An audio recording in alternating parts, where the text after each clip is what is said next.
VS99 news కి స్వాగతం. SC వర్గీకరణ పోరాట ముసుగు ధరించి పబ్బం గడుపుతూ వర్గీకరణను అడ్డుకుంటున్న వారికి రాళ్లతో సమాధానం చెప్తామని దేవాని సతీష్ మాదిగ హెచ్చరించారు. సోమాజిగూడ ప్రెస్ క్లబ్ వేదికగా జరిగిన మొట్టమొదటి MRPS ఉద్యమకారుల ఆత్మీయ సమ్మేళనంలో MRPS ప్రారంభించిన దగ్గర నుండి వర్గీకరణ ఉద్యమంలో పోరాడుతున్న తెలుగు రాష్ట్రాల MRPS సీనియర్ నాయకులు పాల్గొన్నారు. తెలంగాణ రాష్ట్ర ముఖ్యమంత్రి రేవంత్ రెడ్డి ఎస్సీ వర్గీకరణ చేస్తామని మాట ఇచ్చినట్లుగానే అసెంబ్లీలో వర్గీకరణ ప్రక్రియను ప్రారంభిస్తున్నామని చెప్పడం, తదనుగుణంగా అసెంబ్లీలో చట్టం చేయడానికి పూనుకోవడం సంతోషకరమైన విషయమన్నారు. MRPS ప్రారంభ దశలో తామంతా కలిసి మందకృష్ణ మాదిగను నాయకుడిగా ఎన్నుకొని వర్గీకరణ ఉద్యమంలో ముందు వరుసలో ఉందామని అన్నారు. కానీ మందకృష్ణ మాదిగ వర్గీకరణ పోరాట ముసుగులో రాజకీయ పార్టీలతో అంటకాగుతూ అంతర్గతంగా వర్గీకరణ ప్రక్రియను అడ్డుకుంటున్నారని ఆరోపించారు. సీనియర్ నాయకులమంతా ఒకవైపు ఉండగా ఇప్పుడు మాదిగ యువతను మభ్యపెడుతూ వర్గీకరణ అంశంతోనే పోరాటమనే ముసుగులో ఆత్మహత్యలకు ప్రేరేపిస్తున్న మందకృష్ణ మాదిగను మాదిగ జాతి నమ్మే పరిస్థితిలో లేదని అన్నారు. ఎస్సీ వర్గీకరణను చట్టబద్ధం చేయడానికి రాష్ట్ర ప్రభుత్వం పూనుకున్న తరుణంలో రాష్ట్ర గ్రూప్ పరీక్షల ఉద్యోగాల నియామకాలు చేపట్టిన ప్రభుత్వం ఎస్సీ వర్గీకరణలో మాదిగలకు రావాల్సిన రిజర్వేషన్ల ప్రకారం తమకు న్యాయం చేయాల్సిందిగా కోరారు.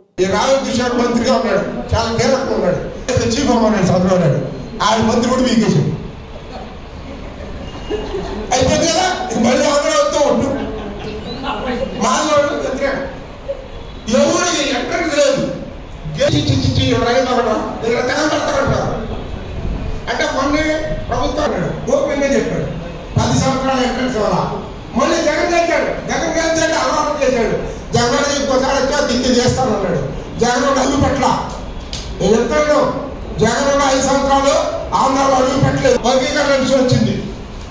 మొన్న ఎన్నికల్లో మోడీ గారి కంపెనీ కూర్చోబెట్టి డబ్బులు ఇచ్చి పెడితే ఒకసారి పెట్టారు.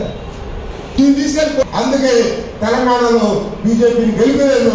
అందుకే తెలంగాణలో కాంగ్రెస్ పార్టీని గెలిపించారు. అంటే మార్పులు 10 మంది గ్యారంటీ ఉంటారు. ఎక్కడైనా వాళ్ళ కమ్యూనిస్ట్ పార్టీ ఉంది, 70 ఈయన అంతే ఎదిరిస్తాడు, దమ్కి ఇస్తాడు, సెట్ చేసుకుంటాడు. మన పోయి తడాలు చేశాడు. వాళ్ళు ఆయన పోయి అసలు ఆలోచించుకొచ్చాడు, సెట్ అయిపోయింది. అంటే రేవంత్ రెడ్డి గారు కూడా ఇప్పుడంటే మా ఎగ్రెస్ట్ గవర్నమెంట్ అని కలర్ కావాలి. ఆశ్రయించుకున్న నలుగురు కష్టాలు చావబడతారు. ఇదే కావాలి. నా పేరు మేరీ మాదిగ.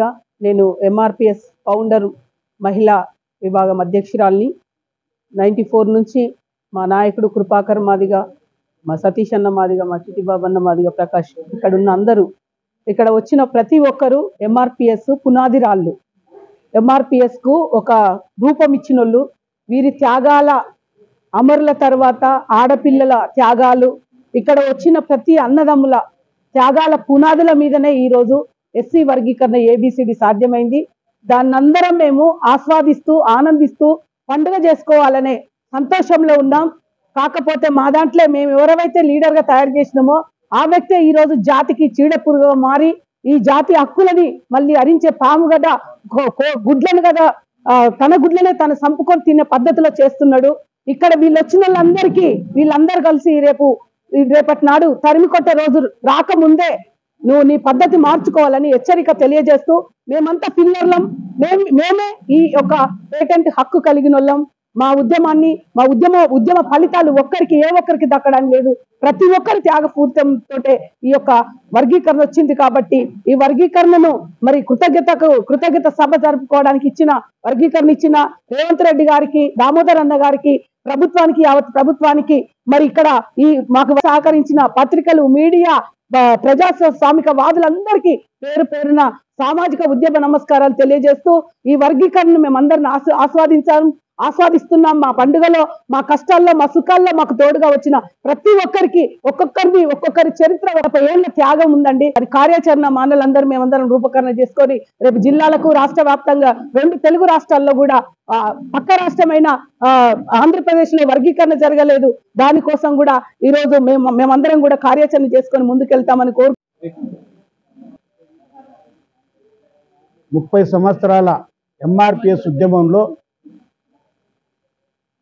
మందకృష్ణ మాదిగ అధ్యక్షుడిగా ఆయన కింద పనిచేసిన మొత్తం నాయకులు ఈరోజు ఇక్కడ సమావేశమైన 30 సంవత్సరాల ఉద్యమకారులు ఇక్కడ ఉన్నారు. అందరూ ఒక్కడే ఈరోజు చిన్నపిల్లల్ని పెట్టుకొని పక్కన ఉన్నాడు.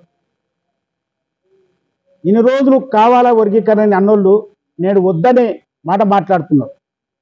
మేము ఈరోజు మొత్తం పూర్తిగా ఎంఆర్పిఎస్ ఉద్యమాన్ని నడిపిన వ్యక్తులు ప్రధానంగా కోకన్వీర్, ఆ రోజు ఉన్న మొట్టమొదటి కోకన్వీర్ అయిన కృపాకర్ మాదిగ, ఆ రోజు మొట్టమొదటి మహిళా అధ్యక్షురాలైన మేరీ మాదిగ, మరియు మొత్తం సీనియర్స్ అందరూ ఈరోజు ఆంధ్ర నుంచి చిట్టిబాబు గారు, అదే రకంగా మన ప్రకాష్ గారు, అందరు ఇక్కడ అన్ని ఆ ప్రాంతం ఈ ప్రాంతానికి సంబంధించిన అందరూ సీనియర్స్ ఇక్కడ కూర్చొని మాట్లాడుకోవడం జరిగింది. ఈరోజు మేము మాట్లాడుకున్న అంశం ఏంటంటే ప్రధానంగా తెలంగాణ ప్రభుత్వము ఎస్సీ రిజర్వేషన్ను ఉపవర్గీకరణ చేస్తూ షమీ అఖ్తర్ గారు ఇచ్చిన రిపోర్టు ప్రకారము ఈ మార్చి నెలలో అసెంబ్లీ సమావేశాల్లో వర్గీకరణ చేస్తున్నందుకు మొట్టమొదటి కాంగ్రెస్ ప్రభుత్వానికి, ముఖ్యమంత్రి రేవంత్ రెడ్డి గారికి, మరియు యావత్తు అసెంబ్లీకి, మరియు దామోదర్ రాజనరసింహ గారికి అందరికీ కూడా కృతజ్ఞత తీర్మానం చేయడం జరిగింది. ఇక్కడ అదే రకంగా వర్గీకరణను వ్యతిరేకించే ఏవాడైనా, మావోడైనా పరాయోడైనా చెప్పులతోన రాళ్లతోన సమాధానం చెప్పాలని చెప్పేసి అని కూడా తీర్మానం చేయడం జరిగింది. మావోడైనా పరాయోడైనా వర్గీకరణను వ్యతిరేకిస్తే మాత్రం ఊరుకునే పరిస్థితి లేదని చెప్పేసి అని మేము తీర్మానం చేయడం జరిగింది. అదే రకంగా తరిమి కొడతాం. ఇక ఇంకొక అతి ముఖ్యమైన విషయం, అసెంబ్లీలో ఈరోజు తీర్మానం జరుగుతున్న సమయంలో, ఈ నెలలో తీర్మానం జరుగుతున్న సమయంలో గ్రూప్ 1, గ్రూప్ 2, గ్రూప్ 3 ఈ ఉద్యోగాలలో మాదిగ యువకులకు ఉద్యోగాలంటే ఎవరికంటే ఆశ ఉంటుంది, కానీ వాటిని ఖచ్చితంగా సాధించాలని చెప్పేసి అని ఒక దొంగ మాట చెప్పుకుంటూ అమాయకమైన యువకులను రెచ్చగొడుతూ వాళ్ళ యొక్క ప్రాణాలను ఆత్మహత్యల వైపు మళ్ళీ తట్టుగా ప్రయత్నం చేస్తున్న నాయకుడు.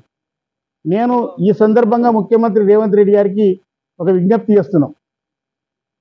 మీరు ఆగస్టు 1వ తారీఖు నాడు ముఖ్యమంత్రి గారు అసెంబ్లీలో ఏదైతే ప్రకటన చేసిండ్రో, వర్గీకరణ చేస్తామని ప్రకటన చేసిన తర్వాత వెంటనే అవకాశం ఉంటే మేము ఇచ్చిన నోటిఫికేషన్లలో కూడా వర్గీకరణ అమలు చేయడానికి ప్రయత్నం చేస్తానని చెప్పాను. దానికి కొంతమంది కావాలని తప్పుపడుతున్నారు. కానీ ఈరోజు మీరు ఉద్యోగ నియామకాలు జరుగుతున్నాయి, అది న్యాయపరమైన చిక్కుల మూలాన